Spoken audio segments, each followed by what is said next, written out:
Sandy, what do you say we start our work day? You know, Sandy isn't necessarily a girl's name. It's short for Sandra. Clear. Oh, dark roast.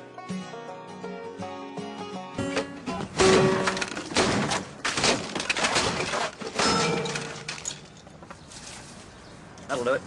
Here, you've put me in a tough situation. I can't honestly decide whether to say duh, a doy, or a very sarcastic, oh, really? My God, Fiona. Grab me a donut, will you? Oh, you mean like a blood pressure thingy? I mean like a glazed thingy, and I like sprinkles on half of it. So if you can't find a half sprinkle, get me all sprinkles and go ahead and just pick half of them off. Listen, girlfriend, I don't want to hear your misguided romantic notions. Because you see, for me, sex is a sport. It's like racquetball. You play hard for a half an hour, work up a sweat, and hope you don't get hit in the eye. Oh, great, another sycophant. Listen up there, Molly Menopause. I need you to quiet the hell down. You're scaring everyone in the hospital. I mean, my God. They're delivering a baby upstairs, and the poor kid's using the umbilical cord to crawl the hell back in. Ready there, Dr. Leverage. Listen up, because here's the real inside scoop. I could literally sculpt a gigantic Mr. Burnett out of what I just removed from Mr. Burnett. So I really think it's in your best interest for you to start talking. Oh, bam! Oh, bam! Listen, Newbie, I don't tell you I respect you a lot because, well, I don't. I know. But I gotta say, the fact that you're not jumping through Kelso's hoops like the rest of these peons, yes. You, forever you, 1,000 times you, moved. I would like you to be the one who introduces me. Wow. Seriously? Yeah, not interested. I didn't ask if you were interested. But I deeply dislike you. Honestly, it keeps me up at night. Well, Dr. Cox, I'm so glad I called you. I needed to And talk. there it is again, that ringing in my ears. It's kind of an but it's more piercing. It's more of an Just trying to ask you a question. Now, you're more of a low-pitched ooga, ooga, ooga. It's more masculine, which, quite frankly, is surprising considering the source. But make no mistake, oh, just equally annoying. Luckily, though, I know how to make the pain go away. Much better. Why in the hell are you wearing a coat? I'm the doctor. Look, Babs, if you're truly worried about people seeing your ass, just go ahead and do what all the other girls do and tie a sweater around your waist.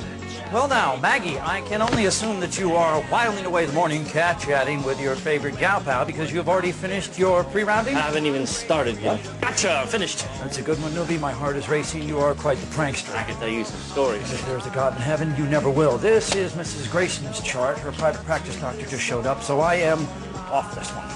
Well, is there anything I need to do for a lung nodule? Oh, I don't know. What do you say you start her on 20 cc's if it's not my problem anymore? 9 pounds in a week? Let me ask you a quick question. Are you trying to make my head explode? Because you have no idea just how frustrating it is working your ass off trying to inflate a tiny little balloon inside someone's clogged artery, and all that person has to do really is, oh, I don't know, go for a walk in the morning or choke down a fresh green salad, and you come back here looking like that? And I know, here I'm supposed to be Dr. Give a Crap, but you want to know the God's honest truth? And this is a fact. You are what you eat, and you clearly went out and devoured a big fat guy, didn't you? Dr. Cox, I just wanted to tell you, well, the thing is, 2, 10. Finish the sentence in the next 2 seconds or start running. Oh, dear God, you're actually frozen with fear. All right, don't worry about a thing. I'm going to talk you through this. I want you to relax, take a big breath, and now, get out of here. You go, go, go, go, go, go, go. Morning, Dr. Cox. Gladys, Ginger, Tiffany, Norma, Cheryl, Betsy. That's no. Betsy, good morning. Let's make it a chop-chop. Do you know you already used Betsy like 6 months ago? I don't care. Damn it. Listen closely, tiny dancer. I wouldn't be flapping my mouth if I'd forgotten to get a blood culture on Mr. Blair. And for the love of God, do you at least remember what you were doing the day they were passing out common sense? Oh gosh, maybe you were running late that day because you just couldn't find the right thong for those lowrider jeans that you love so much. Or maybe you were busy bopping along to whatever boy band really makes your heart race nowadays, and you just drove on by. Of course, I don't know. I'm just guessing. But one thing's sure shooting. You wound up at the Dum-Dum store and you just went ahead and put as much of that into the car as you could fit, didn't you? Okay, I'm Dr. Cox. This is my gal Friday. She'll be helping me to take care of you. When you speak of this, and I know you will, could I be shirtless? See, I think it would be more impressive if I was shirtless. Yes. Thrilled you approve, but for the last time, I'm up here. I'm up here. I'm up here. Oh, what the hell, you're only 40 minutes late. What? Do I smell beer? We had a few. Newsflash, you can't drink and then come to work. You're not airline pilots. We can improve his quality of life. The guy's 1,000.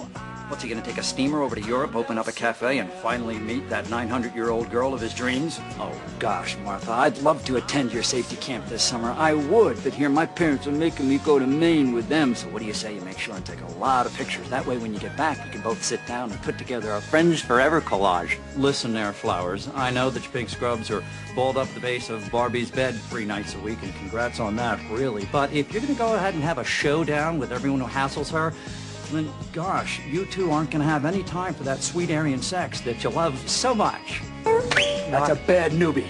Morning, Dr. Cox. Oh, Denise. I know it's morning. If it was last night, I'd still be with my extremely pregnant ex-wife trying to get her to calm down with a chair and a whip because, believe it or not, I somehow managed to forget to bring home the curly fries. Do you see where I'm going here? Yes, no, maybe so? Dr. R. For you, Barbie, anything. Super. But first, an interesting side note. I actually had my physical last week, and while my cholesterol was low, my blood pressure was through the roof. Needless to say, my physician was stumped, but now, thank God, you've helped us solve that riddle. You see, because the very instant I heard your shrill voice whining about a teeny-weeny problem, oh, it took every ounce of self-restraint I had to keep blood from shooting out my ears. Do you know how I know that this is yours, Farrah? When I paged you earlier, someone found it next to a can of Fresca and a dog-eared copy of Teen People magazine. Anyway, long story short, the whole incident gave me a bang-up idea because, you see, I've got tomorrow off. So I'm going to be on my couch sipping on some scotch and paging you every 20 seconds. And if you don't answer every damn last one of them, I'm going to shove this thing so far down your throat it's going to make you take a tinkle every time it goes off. Big fun, right? Harry. Beelzebub. That's funny. I don't recall asking for a really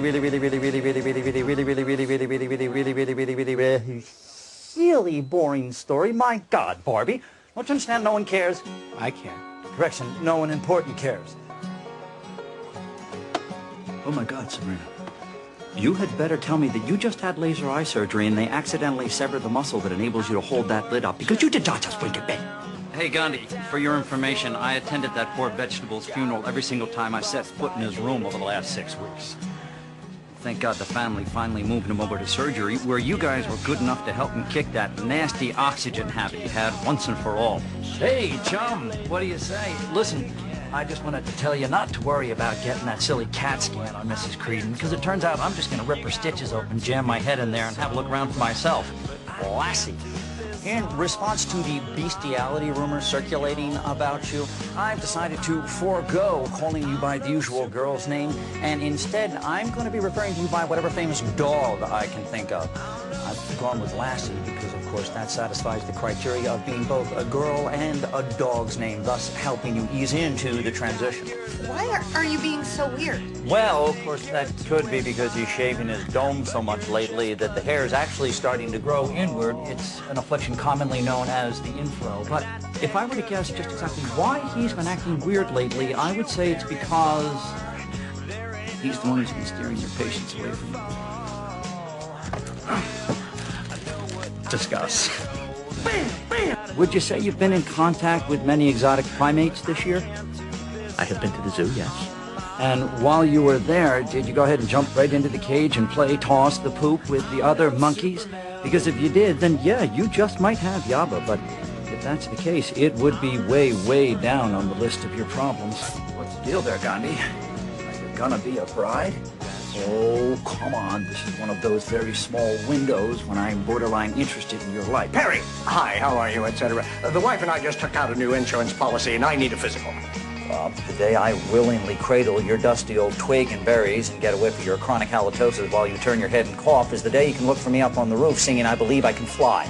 Oh, hey, buddy, I was just thinking about you. Yeah, I was thinking how it might be real nice to have somebody around here who could help me out. You know, somebody I could call, oh gosh, my resident. We'd do stuff together, you know, medical stuff, and it would just be peaches. But then it occurred to me that a guy who looked a hell of a lot like you used to be that guy. Monica. Just because you have a new buddy doesn't mean you can all of a sudden drop all of your regular duties. And I know I just said drop your duties, and so help me God if you even smile I will crush you into 2 little newbie cubes and hang you from my rearview mirror. So what you're saying is that you have a problem that is totally your problem, but you'd like to find a way to make that problem my problem. But here's the problem, newbie. It's not my problem. So what do you say we stop talking about the janitor's junk? I'd like to hear nothing about the German, and don't even mention Tasty Coleman wife, even though I know she's on your mind. Oh, gosh, Shannon, thank you so much for clarifying my point by repeating it word for word. And now, in a reciprocal gesture, could I be included in the planning of your coming out party? Is that a gay joke? No, it's a cotillion joke. My God, newbie, it's been 2 furiously frustrating years. How is it possible that you still don't get me? I would never compare you to the gays. I like the gays. I like their music. I like their sense of style. I especially like what they've done with Halloween. But our thing is that you are a little girl. That's who you are.